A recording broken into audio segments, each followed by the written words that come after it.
Welcome to the Performance Enhancing Podcast. It's like steroids for your brain. A podcast for people looking to live life at their peak potential, chock full of real-world tools and knowledge that you can apply in your life today. By providing you with a lens into the lives, beliefs, practices, and actions of those who are already living extraordinary lives, the Performance Enhancing Podcast will help you shift your mindset or create that change in your daily rituals and habits so you can explode with success in the areas of life that are most important to you. So get ready for another dose of Performance Enhancing Podcast with SatoriPrime. Here's your host, Ilan Ferdman. Hello, everybody. Welcome back to another Performance Enhancing Podcast with your host, Ilan Ferdman. I'm super excited to share this interview with you. I was actually on Josh Smith's podcast myself a few days before we interviewed him on ours.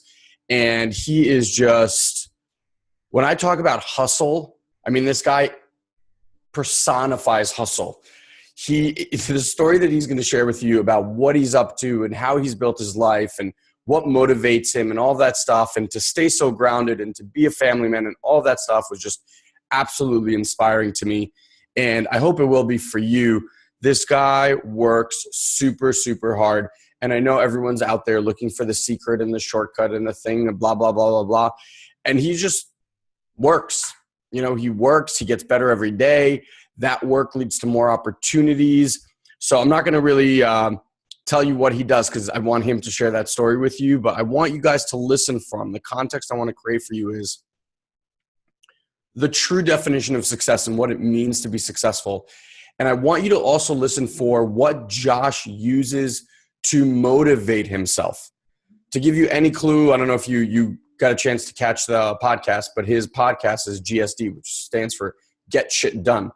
And he came from a real estate background and then just turned it into a whole bunch of other things, which is absolutely fascinating. So without further ado, let me introduce you to Josh Smith. And I hope you enjoy this interview as much as I enjoyed interviewing Josh. Have a great one. All right, everyone, welcome back. I'm really pumped today because I was actually just on this gentleman's podcast. We got to rap a little bit. It was super fun going back and forth. And now we get to flip the tables and do it the other way. So first of all, Josh Smith, welcome to the show. Yeah, stoked and honored to be here, man. Really excited for today. So when I first met Josh and he was kind of giving me a rundown, which I want you to kind of tell people because it's really fascinating, the rundown of the amount of stuff that he achieves in a day and the amount of things that you focus on are second to none. I've rarely met people that can manage that huge of a life and do it with, I don't want to say ease because I'm sure it's hard, but with grace and make sure that everything works. I mean, you run a health company, a different product company, a software company, a real estate company, a t-shirt company, I'm sure a bunch of other things. So just give people a look into the life of a day of Josh Smith. I think that's a really good place for people to get a sense of who you are. Yeah. No, I appreciate that. Appreciate the kind words, man. And, I guess I want to start with this just so people know that this has been a 12-year long journey for me. When I was, I'm 34 now. When I was 22, I woke up, man. I had a really low moment in my life where I was massively depressed, thinking about committing suicide every single day, to the point where I planned it out. Like I had planned everything out at that point. It scared the living shit out of me. And that was kind of my low waking up moment where I decided to go, hey, I've got to take this journey. I've got to find another path. What's the opposite of depression is fulfillment. So I started making a list of all the things that would make me fulfilled, not happy. Happiness doesn't equate to fulfillment. They're two totally different things. I do shit all day long that makes me unhappy because it makes me massively fulfilled. So we got to understand that correlation. But when I talk about my routine today, you got to understand that this has been a 12-year journey. Nobody's a badass overnight. That's an issue with a lot of entrepreneurs, especially millennial entrepreneurs like you and I, on that, they're running sprints, not marathons. They want that, 6-minute abs. It doesn't work out that way. It's about that tiny little, sometimes seems like it's insignificant, tiny little growth that nobody's able to really recognize on a day-to-day basis. But after a decade of doing that daily work, holy shit, your life transforms. So today I operate six total businesses.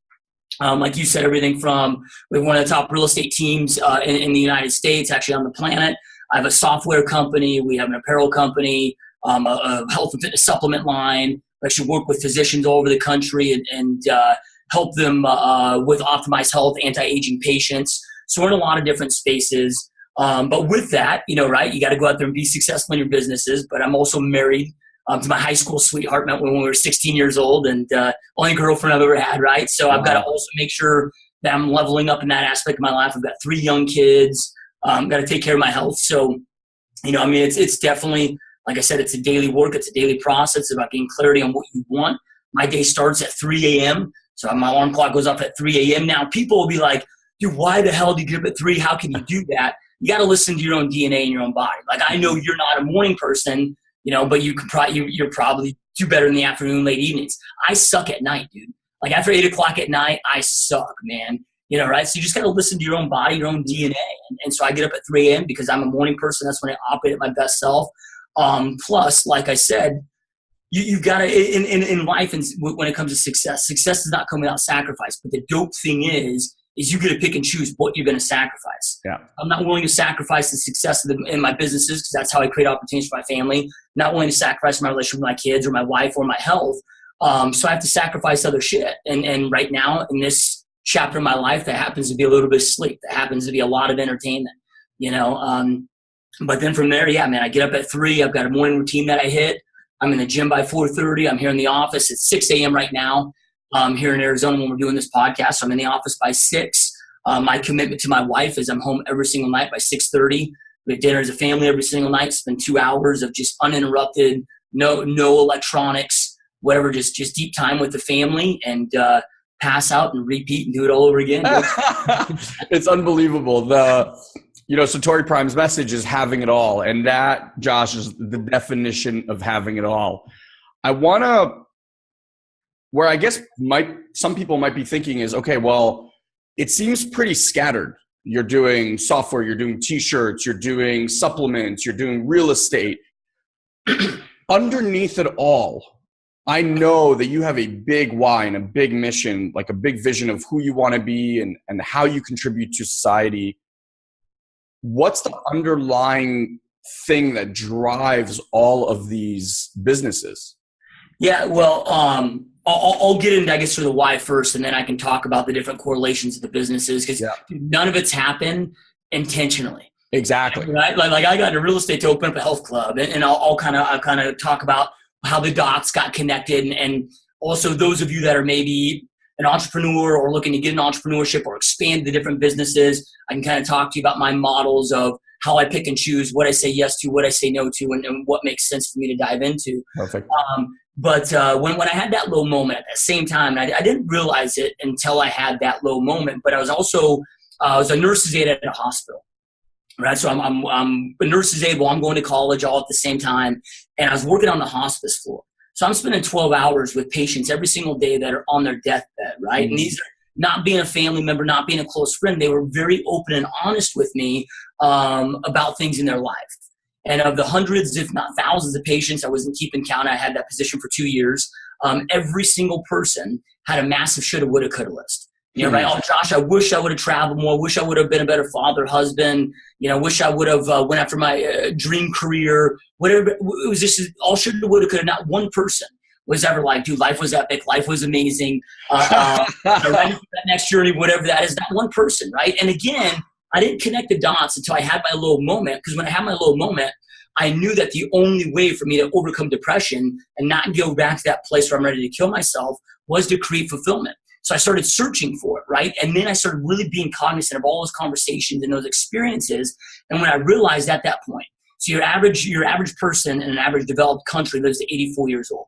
And I call it the ultimate scoreboard. We are all going to have a conversation on our deathbed, which is going to basically be, what did I do with this gift called life? Did I go out there and create something amazing? Did I get on the field, play ball, and go out there and create something amazing? Or was I a spectator? Did I piss away this one gift called life, and now it's too late for me to go out and do anything about it? So you're going to wake up at some point in your life. You can either wake up right now, and that's what I love about your message is just waking people up, right? We can choose to wake up right now, or you can wake up when you're 84 years old on your deathbed and have the realization that, holy shit, there's no time left to go change it, and then die with that massive, heavy-hearted regret. So I realized for me that overall fulfillment in my world and my life, that conversation can only go one way.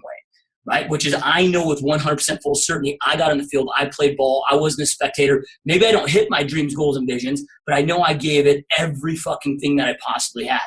Like, I had this vision of looking at my wife, sitting on the front porch patio, looking at her in the eyes when we're 84 years old, and she's like, high five, baby. Like, right? Like, again, maybe we didn't accomplish everything we wanted to accomplish. I mean, I have a financial goal of being a liquid billionaire. Maybe I hit that, maybe I don't. But I want to know with 100% full certainty that I went out there and did everything I possibly could.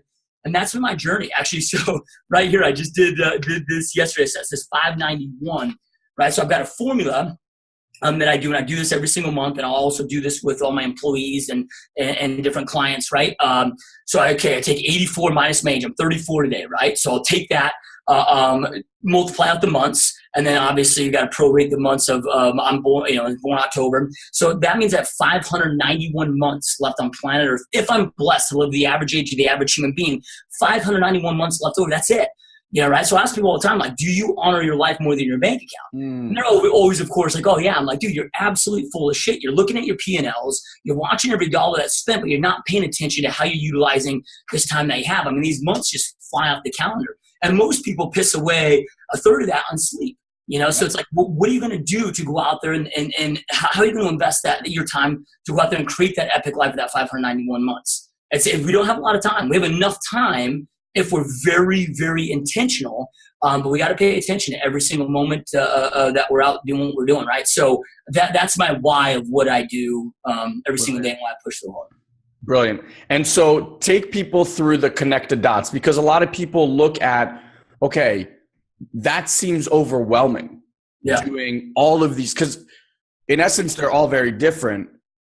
And what I want people to really get from what Josh is about to share is how life, when you are a yes to life, when you are open to opportunities, when you follow your why, which he just outlaid to you, life just shows you the way if you're open to it and say yes. So walk people through, how you went from this to this to this to this and how it's all just unfolding. Yeah. So when I had that low moment again, one of the things I was very unfulfilled at in my life was being broke, right? So loved the hospital job, dude, but it paid $10 an hour. So I knew I had to do something different. My father actually owned and operated gyms for 30 years. So I grew up in that industry. I knew that business. I knew I could do very well in that business. I've always loved sales, loved working my ass off. So I'm like, let me jump back in that business. So I got back into it, but I realized after about a year of being into it that I needed to go out there and own my own facility. Like, the only way that I was going to create the life I knew I wanted to create was to be an owner, right? To become an entrepreneur, not just work for somebody else. So I started doing some homework. It was going to cost me $800,000 to create or open up the facility I wanted to open up. I'm 23 years old. I got $1,000 to my name, and I'm a college dropout. So I couldn't get a loan as hard as I pushed and tried. So I'm like, okay, I need to go out there and raise capital. Then I need to go out there and bank cash. Well, it's 2005 at this point. I'm in Phoenix, Arizona. The real estate market is on fire, dude. And I know you can relate to that because that is your background as well, right? Yep. So everybody in the real estate industry is just banking cash. I'm like, let's just do it. Let me jump in. And I always say that health clubs was my passion. Real estate very quickly became my obsession. And so I got into real estate to go open up a health club and absolutely fell in love with it. And it may sound kind of odd, but not the process of real estate. That's not why I fell in love with this industry. I realized I could have a bigger impact on a lot of lives. I'm not talking about working with buyers and sellers. I had some immediate success. So within my first 12 months, I started hiring assistants and started growing my team. And one of my teammates, after about 18 months into the business, she came up to me and she's just in tears, right? And she's just like, man, I'm making more money than I've ever made. I'm in the best shape, healthier than I've ever been, the best shape, have more energy than I've ever had. When I first met her, she was actually getting ready to divorce her husband. And she's like, and they were able to salvage their marriage. She said, my marriage is better than it's ever been. My relationship with my kids is better than it's ever been. And it's because of being a part of this culture that you've created. Now, I don't get the credit. She did the work, but I was able to facilitate an environment where I realized in the health club industry, yeah, we can have a lot of impact on somebody's health. But I realized in this space, I can have a lot of impact on people on a financial front, on all fronts, right? So that's when I became obsessed with real estate. Now, I get asked this question all the time of, hey, Josh, I want to become, a millionaire. And I read that your average millionaire has 5 different streams of income coming in. Yes, that's true, right? They absolutely do, but they have one that gets them to that point, right? They don't go out there and I'm not going to go out there and open 5 or 6 businesses overnight, right? You pick one path till it's profitable, till you can build an amazing team, delegate that, remove your involvement, and then focus on the next path.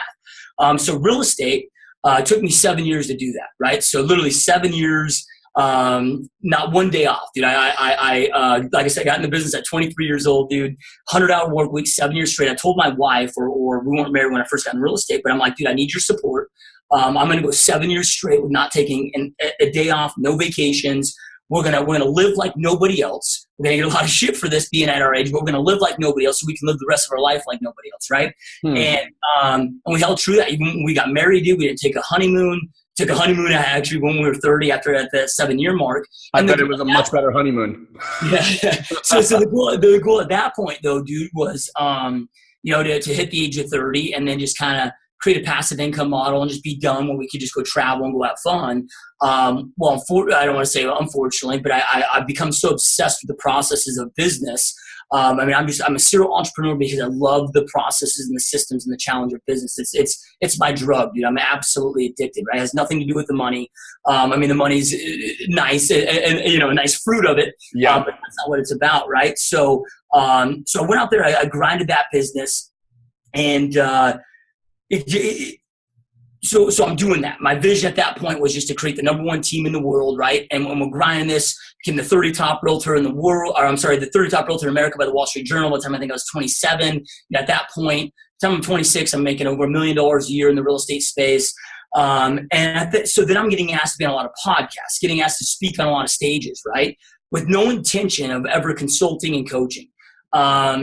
But you get there and you're speaking and people are enjoying your message. And next thing you know, dude, I'm getting 10 to 15 emails a day of, hey, do you offer coaching? Do you offer consulting? I'd love to be a part of your team, but I'm in Ohio. You're in Phoenix. Do you have any type of training platforms or whatever? And after like 6 months, when I was in the health club industry, dude, I loved running the gyms, but I fucking hated personal training. Right? So I'm like, dude, I'm not a coach, man. I'm not. Even though I guess I've turned into a mentor and a trainer, if you will, but I'm not that kind of hand holder, accountability kind of like it doesn't attract me, right? Yeah.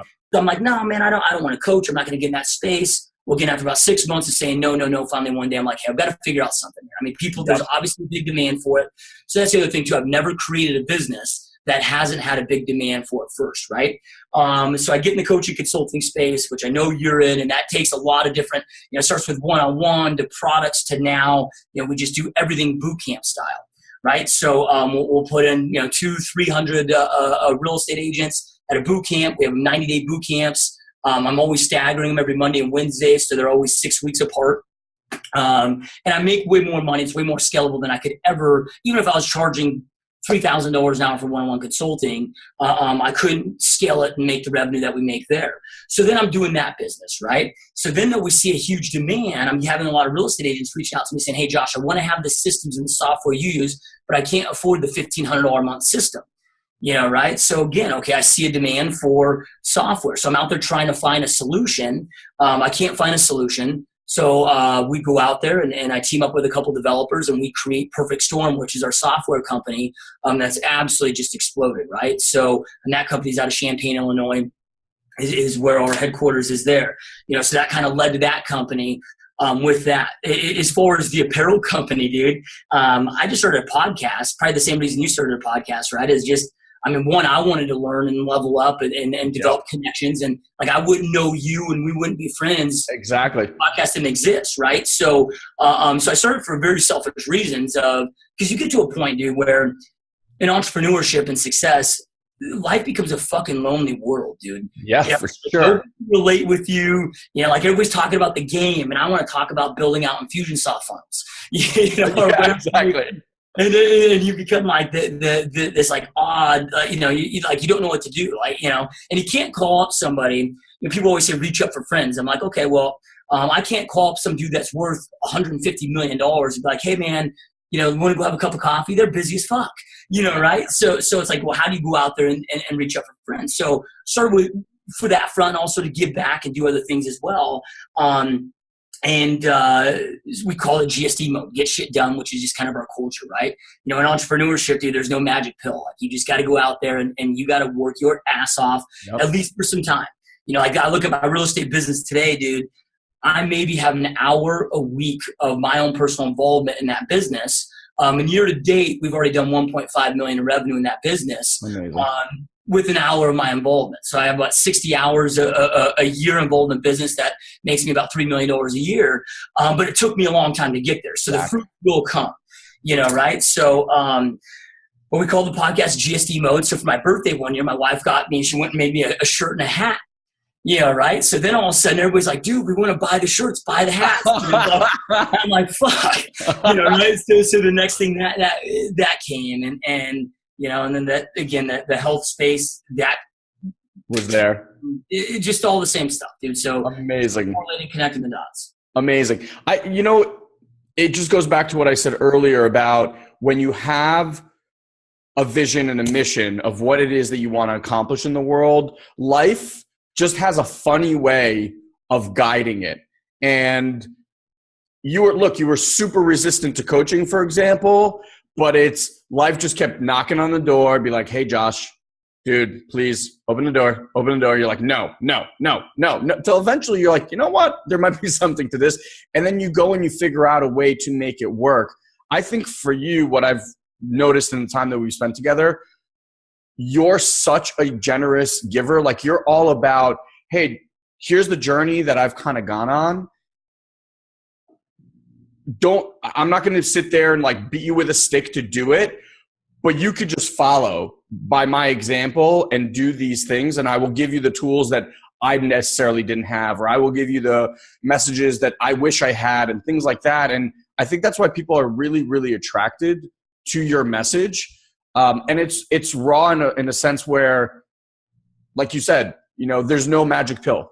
It's do the work, get shit done, which is a brilliant model. What's the thing that gets you most excited about to jump out of bed and do right now? So what's so dope about this, because I get this question a lot of like, what's your favorite business out of each of the businesses? And every single one of them has something that I love, because we're at different phases of all of them. Like for my real estate company, we're really working on right now building out, and I shouldn't say, we have built out, but now we're looking to expand our leadership model.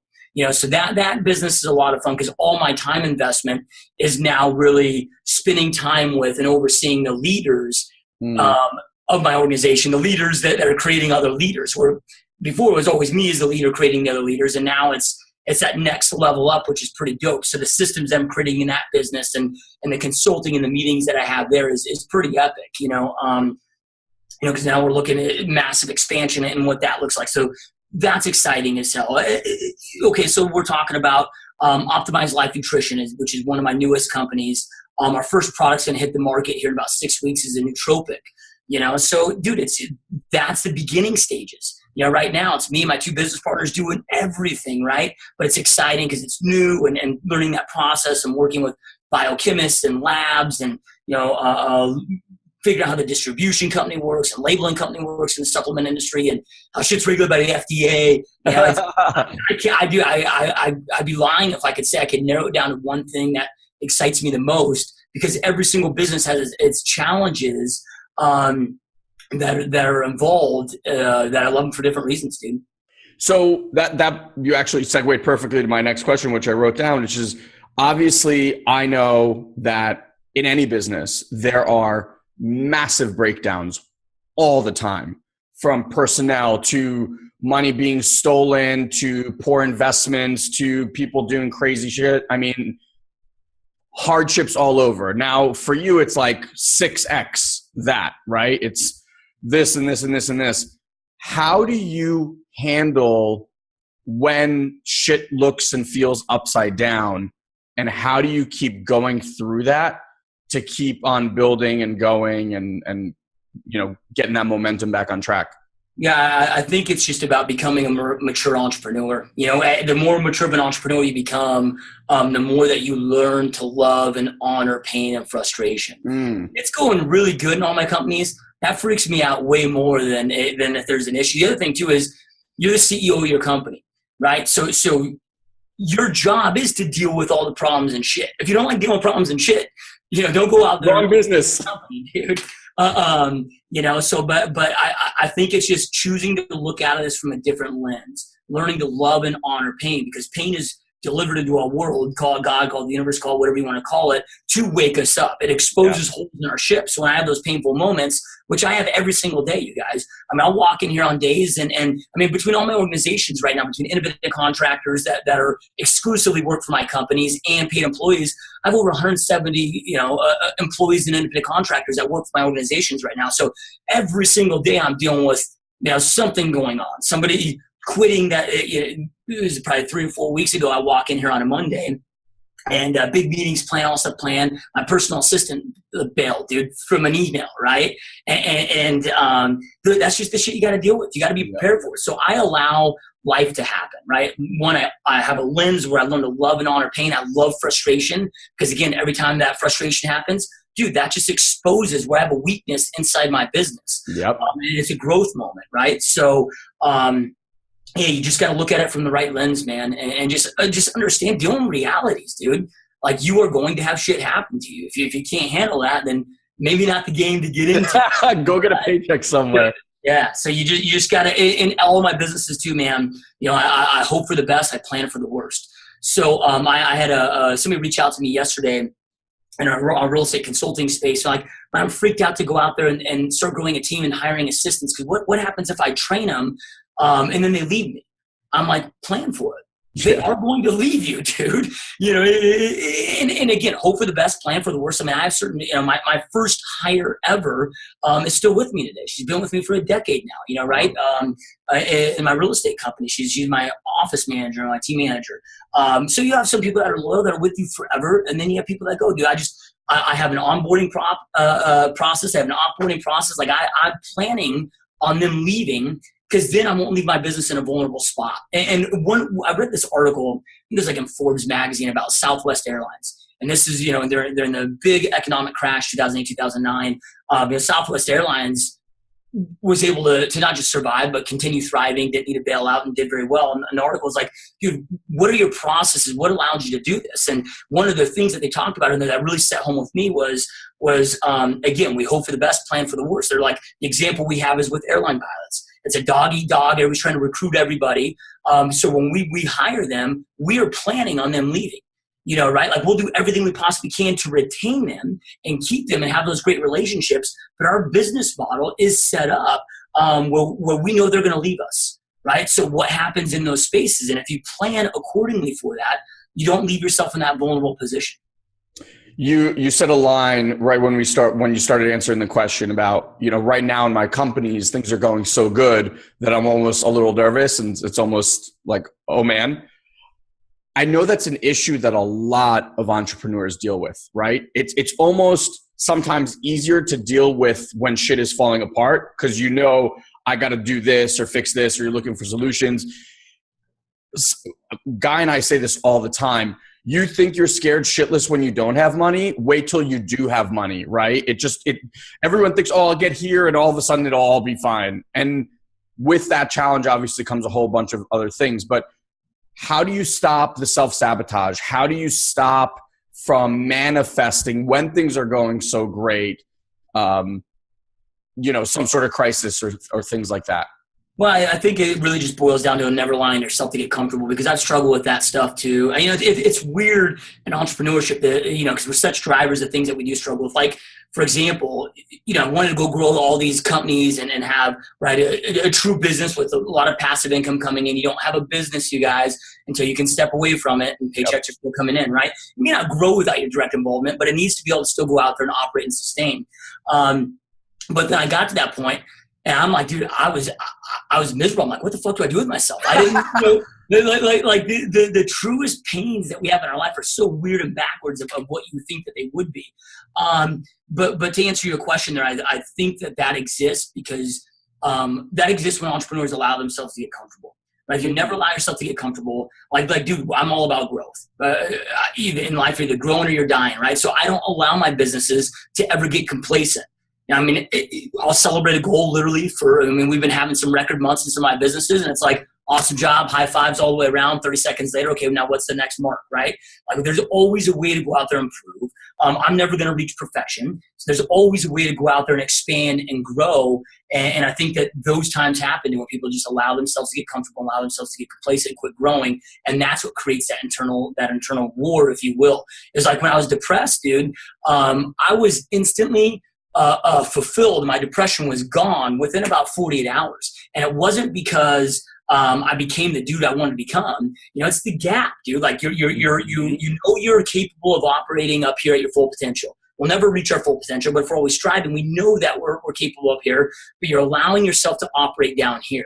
And it's not closing the gap that creates fulfillment. It's just every fucking day knowing that you're taking action steps to improve and get a little bit better, and you're narrowing that gap that creates that fulfillment. So just don't allow yourself to get complacent. Don't allow yourself to get comfortable. I tell everybody inside my organizations, from employees to everybody, like, dude, the second you get comfortable is the second you're probably out of a job. Like, we cannot allow ourselves to get in that state. I love interviewing people like you because there's what you're talking about with the gap. I think for people to listen to your story and what you're going through creates a gap. I love showing people the gap. The whole SatoriPrime model is changing what people believe is possible in their lives. And to do that, it's always when you see someone operating at a certain level and you're not, you're going, well, now that's possible for me. And that gives you access to something. Whether you choose to do something about it, that's obviously up to you. But you can't go back to thinking about life like you did a second earlier. So yeah, we'll chop it here for a sec and pick it up on the next later on in the week. But I just hope you're starting to understand what it takes to create kind of that internal drive inside of you to pursue mastery. And mastery, as you can see, in all of these different areas. And his goal of looking out kind of 5-10 years down the road and building that life and doing the things it takes today to make that a reality are just absolutely unbelievable. And as we spoke here, I think what's amazing is when you speak to these people, even for myself, it shows you the gap. It shows you where you're stopped and what's really possible for humanity. And I've always said this, if one person on the planet out of, whatever we are, 7.8 billion people or something, if one person has done that thing which you want, that means it's no longer impossible. It might be, it's difficult. I mean, this guy's waking up at 3-4 in the morning, right? So yeah, it's difficult. And yeah, it takes a lot of effort and it's possible. And that's the amazing part. So come back and listen to part 2 of our interview. And again, the window of opportunity to get the 100% refund on our You Will Have It All live event is dwindling. September 15th is the final day. So you have a couple more days here. And make sure you do that. So all you have to do is head over to youwillhaveitall.com/live and grab your $297 deposit seat, which again, you can get 100% refund on. After the 15th, that goes down to 50% refund, so you can still get half of it back. But for those that you want to come and you want to attend this thing for free, then that's the best way to do it. So looking forward to seeing you guys there. And again, also make sure that you register for the upcoming webinars. That series is still ongoing. We moved the date now from Thursday to Wednesday, so just make sure you mark your calendar. All right, have an amazing day, everyone. We'll talk real soon.